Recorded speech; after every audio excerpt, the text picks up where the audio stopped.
My dear friends, there's a Chinese saying that goes something like this in Cantonese. Mean hai yan bei ge. Directly translated, it means face is given by others. And what it is actually saying is that one's reputation and honor, these are not things one can claim, but rather these are things gifted by others. And in contrast, one's bad reputation or notoriety, or the losing of face, is something that is entirely the person's fault. So why should others look up to you? Why should others think highly of you?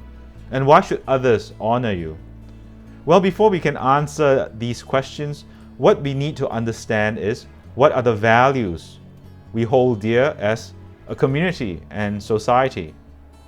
In a culture where material well-being and power are celebrated, then people who are wealthy or with high social status, they are afforded honor. In today's gospel reading, the mother of John and James, the sons of Zebedee, requested that Jesus promise her that her sons will be afforded places of honor. But Jesus said, "You do not know what you are asking."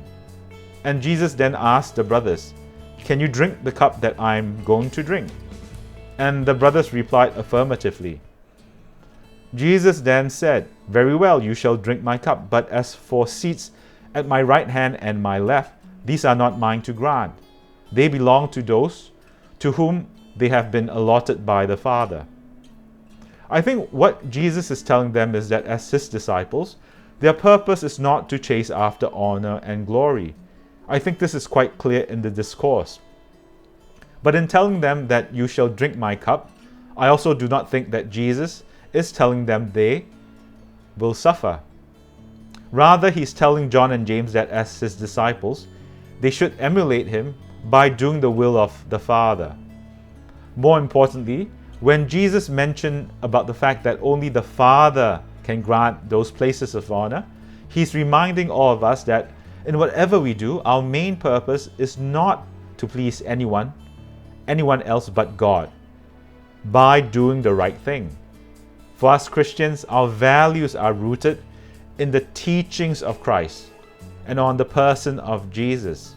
And this is why Christians are called to live a Christ-like life. And God will be pleased if we try our best to live a Christ-like life.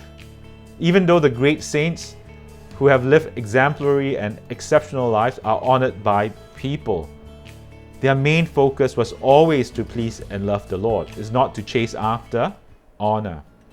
My dear friends, as Christians, we should not care about the chasing of honor and glory. Rather, we should be more concerned with honoring the Lord by living righteously.